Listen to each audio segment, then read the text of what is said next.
एक लड़की अपने कलेक्टर बनने की ट्रेनिंग को पूरा करने के बाद अपने घर आती है और अपने पिताजी से कहती है कि पिताजी कल आपको एक पंचायत बैठानी है। ये बात सुनने के बाद उसके पिताजी हैरान रह जाते हैं। वो कहते हैं कि बेटी तुम तो अभी अभी कलेक्टर बनकर आई हो, अब पंचायत किस लिए बुलानी है, क्या हुआ मुझे बताओ। अब वो लड़की अपने पिता से पंचायत बुलाने की वजह बताती है। तो वजह जानने के बाद पिता की आंखों में आंसू आ जाते हैं और वो अपनी बेटी को गले से लगा लेते हैं और फूट फूट कर रोने लगते हैं। अपने बाप को ऐसे रोता देख उस लड़की की भी आंखों में आंसू आ जाते हैं और वो भी रोने लगती है। दोस्तों, क्या वजह थी उस पंचायत को बुलाने की और आगे क्या होता है इस पंचायत में, आइए जानते हैं पूरी कहानी की सच्चाई इस वीडियो में। लेकिन वीडियो में आगे बढ़ने से पहले आप सभी से निवेदन करता हूं कि आप हमारे यूट्यूब चैनल को सब्सक्राइब कर लीजिए और वीडियो को भी एक लाइक कर दीजिए। दोस्तों, ये कहानी है झारखंड के एक छोटे से गांव की। उस गांव में एक छोटा सा परिवार रहता था। परिवार में माता पिता के अलावा उनकी दो बेटियां हैं। उनका कोई बेटा नहीं था। जो बड़ी लड़की होती है उसका नाम पूजा होता है, जो कि अब 18 साल की हो चुकी थी, जो अपने स्कूल की पढ़ाई को पूरा करने के बाद बीए फर्स्ट ईयर में एडमिशन करा लेती है। और उसकी छोटी बहन जो कि उससे 6 साल छोटी है, अभी स्कूल में ही कक्षा 7 में पढ़ रही है। और उनके पिताजी गांव में ही उनकी कुछ पुश्तैनी ज़मीन होती है, उसमें खेती करके अपने परिवार का पालन पोषण कर रहे थे। दोस्तों, परिवार हंसी खुशी अपना जीवन बिता रहा था। धीरे धीरे समय ऐसे ही गुजर रहा था। लेकिन एक दिन सुबह सुबह पूजा के पिताजी के पास गांव के ही कुछ दबंग लोग आते हैं और उन्हें धमकाते हुए कहते हैं कि तू जिस ज़मीन पर खेती करने के लिए जाता है, अब तो उस ज़मीन पर खेती करने के लिए कभी नहीं जाएगा। अब इस बात को सुनने के बाद पूजा के पिताजी कहते हैं कि ये क्या बात हुई भाई साहब, आप ऐसा क्यों बोल रहे हो, वो हमारी पुश्तैनी ज़मीनें हैं और मुझे मेरी ही ज़मीन पर खेती करने के लिए क्यों रोका जाएगा। तो वो दबंग लोग कहते हैं कि आज के बाद उन ज़मीनों पर हम खेती बाड़ी कराएंगे और अगर तू वहाँ दिखाई भी दिया तो तुझे तेरे परिवार सहित रातों रात गायब कर देंगे। किसी को कुछ पता भी नहीं चलेगा कि आखिर परिवार गया तो गया कहाँ। और अगर इस बात की शिकायत भी किसी से करने की कोशिश की तो हमसे बुरा कोई नहीं होगा। कान खोलकर इस बात को अपने दिमाग में बसा ले। अब इन सब बातों को सुनने के बाद पूजा के पिताजी बहुत घबरा जाते हैं और बहुत ही परेशान हो जाते हैं। सिर पर हाथ रखकर बैठ जाते हैं और सोचने लगते हैं कि ऐसा कैसे हो सकता है और ये सब क्या हो रहा है हमारे साथ। अब शाम हो जाती है। पूजा भी कॉलेज से आ गई थी तो उसके पिताजी सभी परिवार वालों को बैठाकर ये बात सभी से बताते हैं। इस बात को बताते हुए उनकी आंखों से आंसू निकलने लगते हैं। वो अपनी बीवी बच्चों से रोते हुए कह रहे थे कि उन लोगों ने हमारे साथ ये अच्छा नहीं किया है। तो अब पूजा की माँ अपने पति से कहती है कि आप ऐसा करिए, कल सुबह ही पंचायत बैठा लीजिए और सरपंच के सामने इस बात को रखना। पंचायत में कोई ना कोई तो हमारी मदद के लिए ज़रूर आगे आएगा, आखिर इतना बड़ा गांव है हमारा। तब वो अगले दिन पंचायत का आयोजन करते हैं और पंचायत बैठाई जाती है। तो पूजा के पिताजी पंचों से अपनी परेशानी को बताते हुए कहते हैं कि गांव के ही कुछ दबंग लोग मेरी ज़मीन को हड़पना चाहते हैं और मुझे अपनी ही ज़मीनों पर खेतीबाड़ी करने के लिए मना कर दिया गया है। भला ऐसे कोई कैसे अपनी मनमानी कर सकता है। आज ये मेरे साथ हो रहा है तो कल शायद आपके भी साथ हो जाए, इसलिए मैं आपसे मदद के लिए आया हूँ। हमें एक साथ खड़े होकर उनका विरोध करना चाहिए। लेकिन इस बात को सुनने के बाद ज़्यादातर लोग जो पंचायत में थे उन दबंगों से डरते थे। उनसे कोई उलझना नहीं चाहता था क्योंकि वो गुंडे टाइप के लोग थे। अगर उनकी बात मानने से कोई इनकार भी कर देता था तो वो उसी के साथ बहुत बुरा अंजाम कर देते थे। अब पंचायत का कोई भी आदमी उनके साथ खड़े होने को तैयार नहीं होता। एक दो लोग आगे भी आते हैं लेकिन एक दो लोगों से क्या ही हो जाता। अब वो आदमी भी पंचायत में आ जाता है जिसकी वजह से ये पंचायत बैठी थी।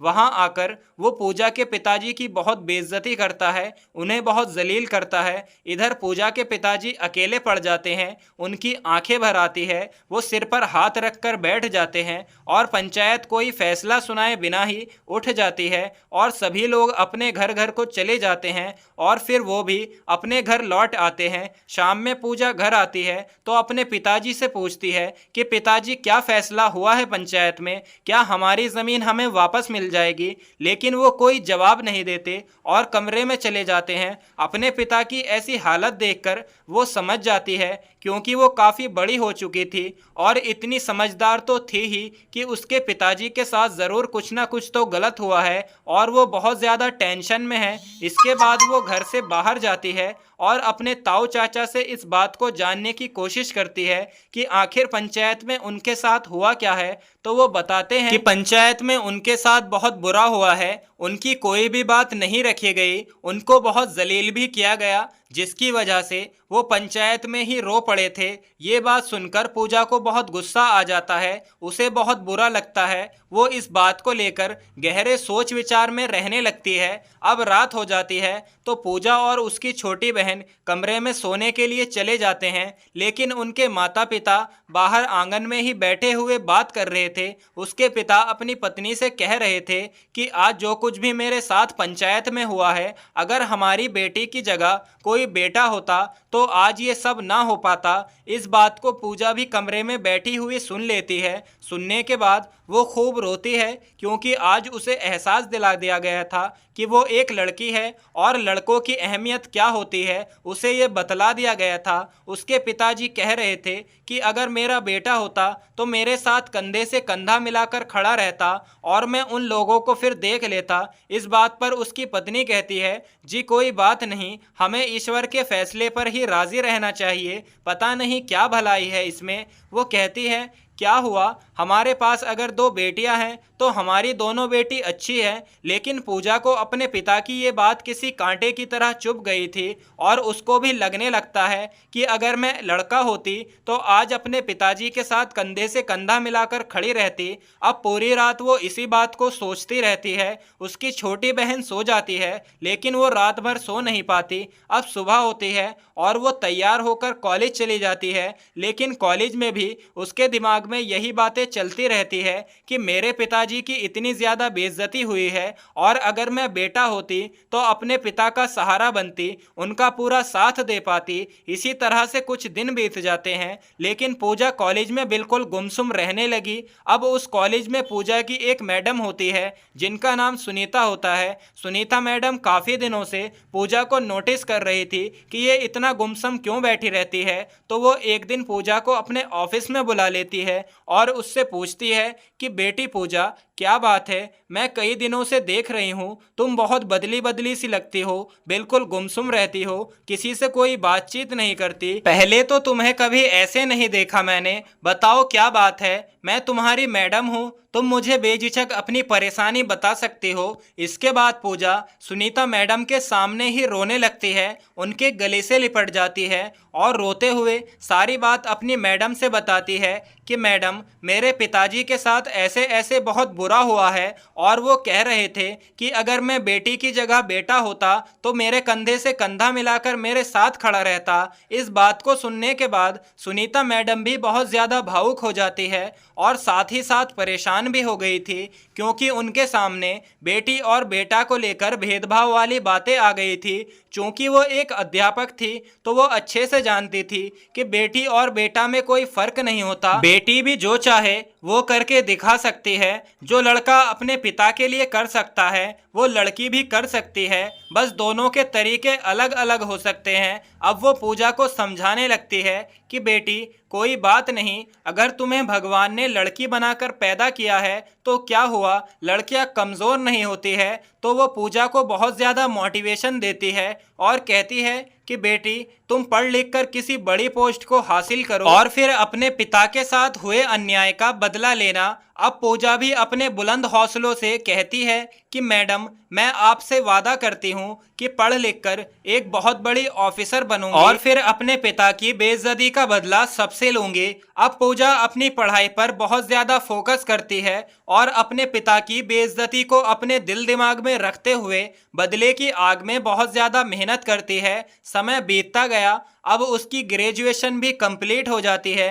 ग्रेजुएशन कंप्लीट होने के बाद उसके पिताजी कहते हैं कि बेटी पूजा, अब तेरी उम्र शादी करने की आ गई है, अब हम तुम्हारी शादी करा देते हैं। लेकिन पूजा अपने पिताजी से कहती है, मुझे अभी शादी नहीं करनी है, मैं पढ़ लिख कर बड़ा अधिकारी बनना चाहती हूँ, उसके बाद ही मैं शादी का सोचूंगी। अब उसके पिताजी भी कहते हैं कि ठीक है बेटी, अगर तुम पढ़ना ही चाहती हो तो हम तुम्हें 1-2 साल का टाइम और देते हैं, मन लगाकर अपनी पढ़ाई कर लो। लेकिन तुम्हारे पास सिर्फ 2 ही साल है, अगर तुम इन 2 सालों में किसी मुकाम को हासिल ना कर पाए तो बेटी हम फिर तुम्हारी शादी पक्का ही करा देंगे। अब इस बात को सुनने के बाद पूजा थोड़ी टेंशन में आ जाती है, मगर वो अपनी मेहनत जारी रखती है और अपने पिताजी से कहती है कि पिताजी, मुझे अब आगे की पढ़ाई करने के लिए दिल्ली जाना होगा, वहाँ कोचिंग संस्थान अच्छे हैं, मैं वहाँ जाकर तैयारी करना चाहती हूँ। अब उसके पिताजी भी उसे खुशी खुशी दिल्ली पढ़ाई करने के लिए भेज देते हैं,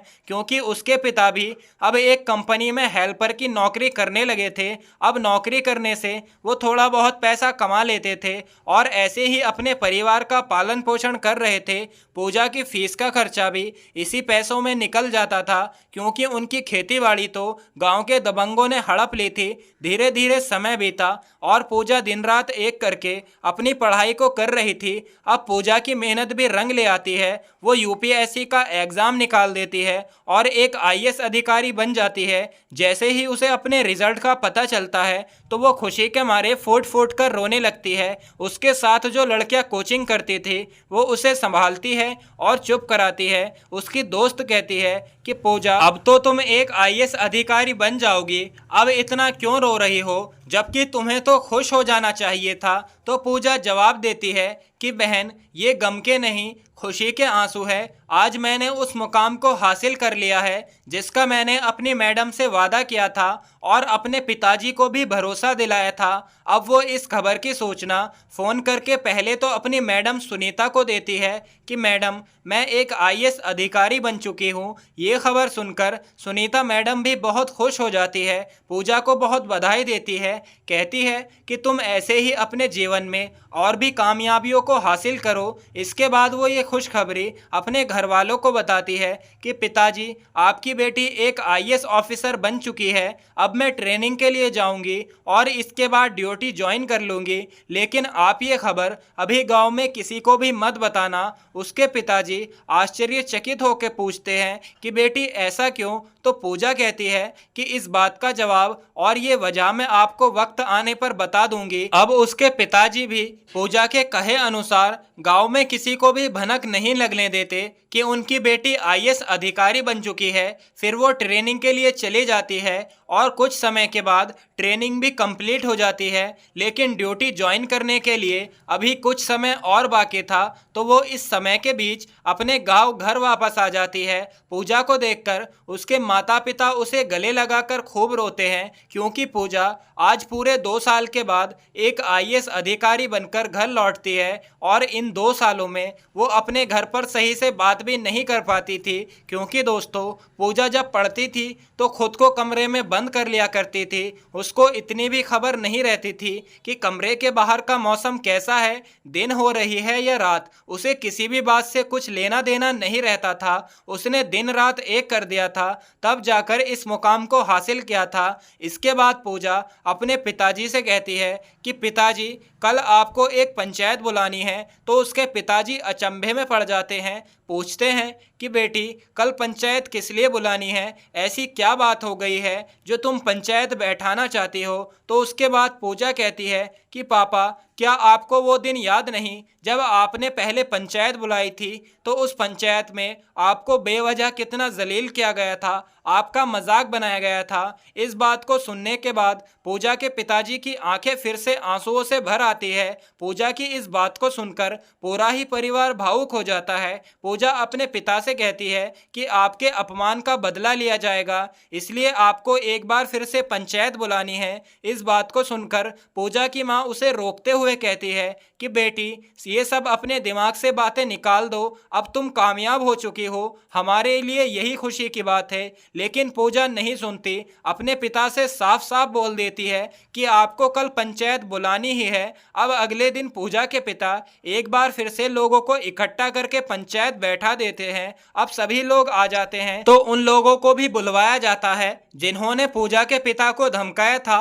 उनका अपमान किया था। अब कुछ देर बाद पूजा अपने पिता के कंधे से कंधा मिलाकर चलते हुए आती है और पंचायत में पहुंचती है। वहां आने के बाद पूजा पंचायत में खड़े होकर सभी उपस्थित लोगों से कहती है कि आपने 2 साल पहले जो हमारे लिए फैसला किया था वो हमें उचित नहीं लगता है, वो गलत है। आप लोगों से मेरा अनुरोध है कि आप इस मामले की तहकीकात दोबारा से कीजिए और आज मैं भी अपने पिता के साथ कंधे से कंधा मिलाए खड़ी हुई हूँ। इतना सुनकर कुछ लोग उनका मजाक बनाते हैं कि देखो ये आज अपनी बेटी को भी पंचायत में लेकर आया है। इसके बाद पूजा के पिताजी कहती है कि हाँ ये मेरी बेटी ही है, इसी ने ये पंचायत बुलाई है और अब ये एक आईएएस अधिकारी बन चुकी है। इस मामले की सुनवाई ये खुद करना चाहती है। अब इस बात को सुनने के बाद जब लोगों को पता चला कि इसकी बेटी आईएएस अधिकारी बन चुकी है तो सभी के चेहरों का रंग उड़ जाता है। डर के मारे सभी का मुंह नीचे झुक जाता है, क्योंकि जब उसके पिताजी को जलील किया गया था तो उसके बाद भी कुछ लोगों ने उनका बहुत मजाक बनाया था। उसके बाद पूजा उन दबंगों से अपने पिता की बेइज्जती का बदला खूब अच्छे से लेती है। उन्हें भरी पंचायत में वैसे ही जलील करती है जैसे उसके पिता को बेइज्जत किया गया था। अब इस मामले को देखकर सभी लोग ये मान लेते हैं कि बेटियां भी बेटों से कम नहीं होती। इस सब के बाद पूजा अपनी ज़मीनों को उनके कब्जों से छुड़वाती है और अपने पिता से कहती हैं कि अब आप अपनी ज़मीनों पर बेफिक्र होकर खेती बाड़ी कीजिए, कोई भी इंसान आपको परेशान नहीं कर पाएगा। आपको इन 2 कौड़ी के गुंडों से डरने की आवश्यकता नहीं है, ये हमारा कुछ नहीं बिगाड़ पाएंगे। भरी पंचायत में पूजा ये सब बातें बोल रही थी, लेकिन उन दबंगों की, उन व्यक्तियों की ये हिम्मत नहीं हो पाती कि वो एक शब्द भी बोल दे, क्योंकि पूजा आज एक आईएएस अधिकारी बन गई थी। अब वो दबंग आदमी अपना मुंह लटकाकर पंचायत से भाग जाता है। उसे बहुत शर्मिंदगी महसूस हो रही थी, क्योंकि उसने जो आज तक किया था वो बहुत गलत था और आज उसे भरी पंचायत में बहुत जलील किया गया था।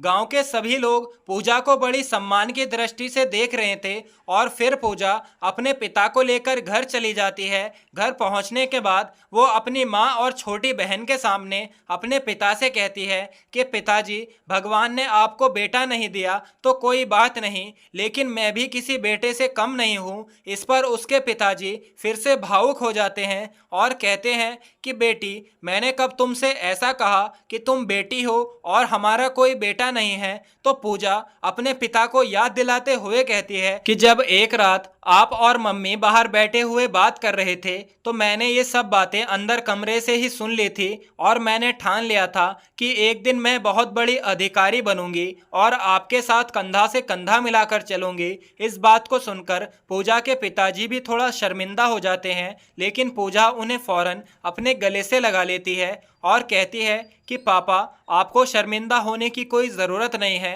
अब वो लोग शर्मिंदा होंगे जिन्होंने आपके साथ गलत किया था। अब कुछ दिन पूजा अपने परिवार के साथ ही रहती है। फिर उसकी ज्वाइनिंग का समय भी आ जाता है। पूजा की पोस्टिंग दूसरे ज़िले में हुई थी। वो अपनी ड्यूटी को बहुत ही ईमानदारी से कर रही थी और फिर वह अपने ज़िले के आईएएस अधिकारी से बातचीत करती है। उनसे कहती है कि हमारे गांव में कुछ दबंगई लोग हैं जो कि गरीब लोगों पर दुराचार करते हैं। मैं आपसे रिक्वेस्ट करते हुए कहती हूं कि आप इन लोगों के खिलाफ कार्रवाई करें। अब वहां के आईएएस अधिकारी पूजा की बात सुनकर, जो कि एक आईएएस अधिकारी बनी हुई थी, उनके कहने से गांव जाते हैं और उनके खिलाफ कई मामलों में सख्त से सख्त कार्रवाई करते हैं। अब वो दबंगई लोग पूरी तरह से बर्बाद हो जाते हैं, क्योंकि वो अवैध रूप से धंधा चला रहे थे जिन्हें आईएएस अधिकारी ने बंद करा दिया था।